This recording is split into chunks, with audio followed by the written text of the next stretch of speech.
حافظ صاحب یہ اس بچے نے کہا، حافظ صاحب ان لوگوں نے مجھ سے کہا کہ پہلے تم ایک بار کہہ دو فلاں شرک کا نعرہ جو لگوایا جاتا ہے عام طور پر، وہ والا نعرہ لگا دو تو ہم تم کو خالی سامان نہیں دیں گے، تم کو ہم لے جائیں گے، اپنے ہاں رکھیں گے، پالیں گے، پڑھائیں لکھائیں گے، بڑا آدمی بنا دیں گے۔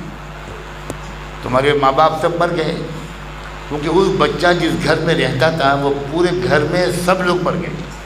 کے وفادار ہے علماء دیوبند، اسلام کے غمخوار ہے علماء دیوبند، آقا کے وفادار ہے علماء دیوبند، اسلام کے غمخوار ہے علماء دیوبند۔ السلام علیکم ورحمۃ اللہ وبرکاتہ۔ ناظرین، اگر آپ ہمارے چینل میں نئے ہیں تو ہمارا چینل یس سر چینل کو سبسکرائب کریں اور بیل آئیکن کو دبائیں تاکہ نئے ویڈیو اپلوڈ ہوتے ہی آپ تک نوٹیفیکیشن کے ذریعے پہنچ سکے۔ جزاک اللہ۔ کیا آپ کو کسی کو اطمینان دلایا ہے کہ آپ کا خاتمہ ایمان پر ہوگا؟ اور کیا کسی نے بتایا ہے کہ ہمارے وہ بچے وہ بچیاں جو دیکھنے میں نظر آتے ہیں کہ یہ لڑکیاں تو پردہ بھی نہیں کرتے، یہ لڑکے تو اسموکنگ کرتے ہیں، پابندی سے نماز بھی نہیں پڑھتے، کسی نے بتایا ہے کہ ان کا آخری وقت میں ایمان پر خاتمہ ہوگا؟ امید رکھو، دعا مانگو، یہ امت مسلمہ اللہ کے محبوب کی امت ہے۔ یہ کچھ دن کے لیے کوئی بھٹک بھی گیا تو حضور کے آنسو، حضور کے پیٹ کے پتھر، حضور کے فاقے، حضور کی بیٹیوں اور نوازوں کے فاقے، حضور کے گھر کا بجھا ہوا چولہا ان بچوں اور بچیوں کو ایمان اور تقوی کی طرف کھینچ لائے۔ نہیں ہے نا امید اقبال اپنی کشت ویراں سے، نہیں ہے نا امید اقبال اپنی کشت ویراں سے، ذرا نم ہو تو یہ مٹی بڑی زرخیز ہے ساقی۔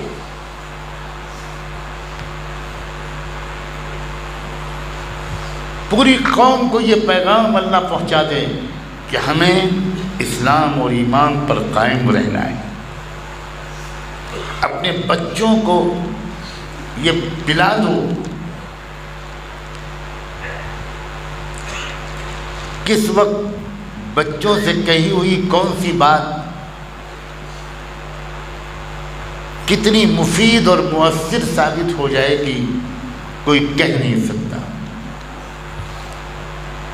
گجرات کے زلزلے کے موقع پر ہم لوگ ایک جگہ سے دوسری جگہ جا رہے تھے،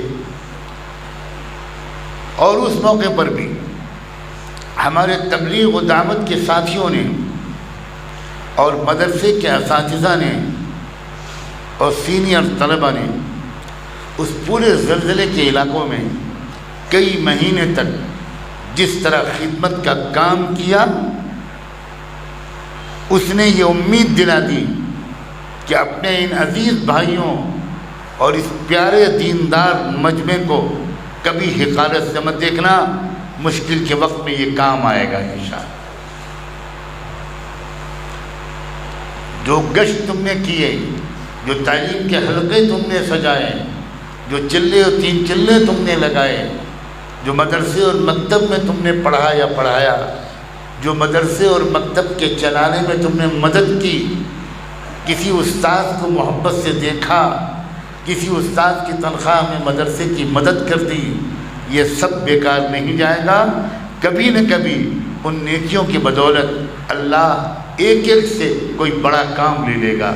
اللہ بڑا ہے، اور اللہ جب کام لینے کا فیصلہ کرتا ہے تو بعض وقت بہت چھوٹوں سے بھی بہت بڑے بڑے کام لے لیتا ہے۔ اس جگہ پر ہم لوگ ایک جگہ پر پہنچے،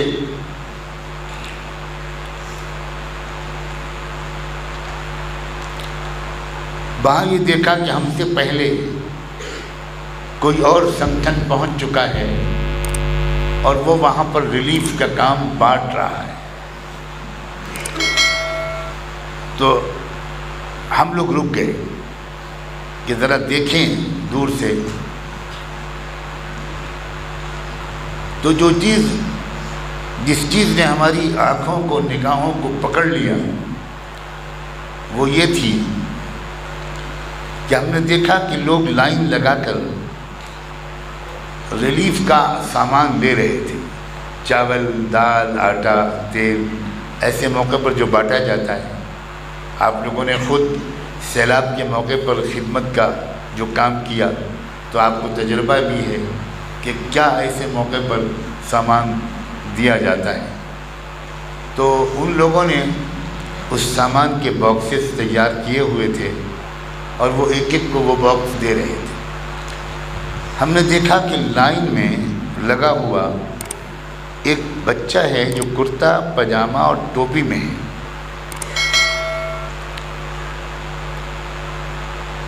پھر ہم نے دیکھا کہ جب اس کی باری آئی تو اس کو سامان دینے کے بجائے اس تنظیم کے ذمہ داروں نے اس بچے سے کہا بیٹا اوپر آؤ اسٹیج پر۔ ہم لوگ یہ سمجھے کہ بچہ چونکہ چھوٹا ہے تو اس کو انہوں نے وہ بھاری باکس دینے کے بجائے اوپر بلایا، لیکن پھر ہم نے یہ دیکھا کہ باکس دینے کے بجائے ان لوگوں نے اس بچے سے کان میں کچھ کہا۔ ہم لوگ تو دور تھے تو ہم کو تو نہیں سنائی پڑا کہ کیا کہا۔ ہم نے اتنا دیکھا کہ وہ بچہ وہ بات سنتے ہی ایک دم سے اسٹیج سے کودا اور کچھ چلاتا ہوا بھاگا۔ اس نے مدد کا کوئی سامان نہیں لیا۔ تو میں نے اپنے ساتھیوں سے کہا کہ ذرا جلدی چلیں، اس بچے سے ذرا مل کر کچھ پوچھنا ہے۔ تو ہم لوگ پہنچے، اس بچے سے ملے، بچے کو اپنے ساتھ بٹھایا۔ وہ ہانپ رہا تھا، پسینے میں شرابور تھا۔ پہلے اس کو کچھ کھلایا پلایا، اس کے بعد پوچھا بیٹے تم نے سامان نہیں لیا اور تم بھاگ گئے، ان لوگوں نے تم سے کیا کہا؟ تو اس بچے نے کہا کہ حافظ صاحب، یہ اس بچے نے کہا حافظ صاحب ان لوگوں نے مجھ سے کہا کہ پہلے تم ایک بار کہہ دو فلاں شرک کا نعرہ جو لگوایا جاتا ہے عام طور پر، وہ والا نعرہ لگا دو تو ہم تم کو خالی سامان نہیں دیں گے، تم کو ہم لے جائیں گے، اپنے یہاں رکھیں گے، پالیں گے، پڑھائیں لکھائیں گے، بڑا آدمی بنا دیں گے۔ تمہارے ماں باپ سب مر گئے، کیونکہ اس بچہ جس گھر میں رہتا تھا وہ پورے گھر میں سب لوگ مر گئے، ماں باپ بھائی بہن سب زلزلے میں ختم ہو گئے۔ بچے نے کہا میں تو اس لیے بچ گیا کہ میں کھیت میں کام کرنے گیا ہوا تھا، اگر میں گھر میں ہوتا تو میں بھی ختم ہو گیا۔ تو ان لوگوں نے مجھ سے جب وہ بات کہنے کو کہی تو مجھے بہت ڈر لگا اور میں بھاگا۔ میں کہا بیٹے تم کچھ پکار رہے تھے، کیا کہہ رہے تھے؟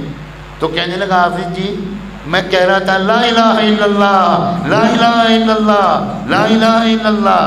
میں نے اس بچے کو سینے سے لگایا، اس کو پیار کیا۔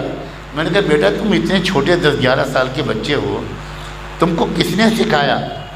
تو کہنے لگا وہ بچہ کہ ہمارے حافظ جی جو جن سے میں قرآن پڑھتا تھا، بلکہ یسرن القرآن پڑھتا تھا، وہ مجھ سے کہتے تھے بیٹا ایمان کا سودا کبھی مت کرنا، ایمان کا سودا کبھی مت کرنا۔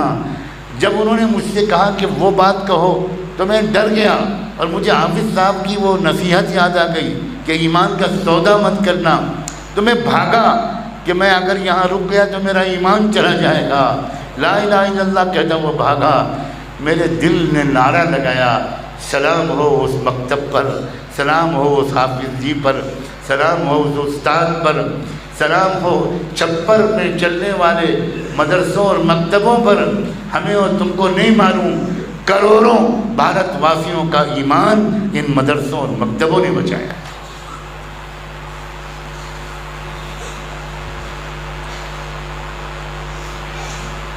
یا ایھا الذین آمنوا اذا لقیتم فئۃ فاثبتوا۔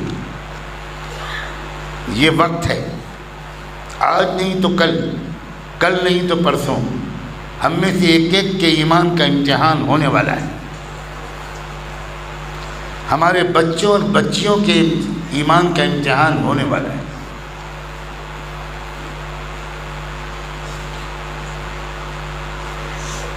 اور یہ بالکل گھبرانے کی بات نہیں ہے.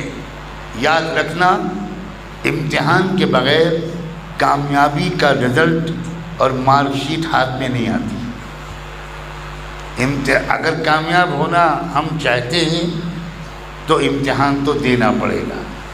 ہاں، اللہ سے ہم کو یہ مانگتے رہنا ہے کہ اللہ ہم کمزور ہیں، ہمارا ویسا امتحان نہ لیجیے گا جیسا آپ نے صحابہ کا لیا.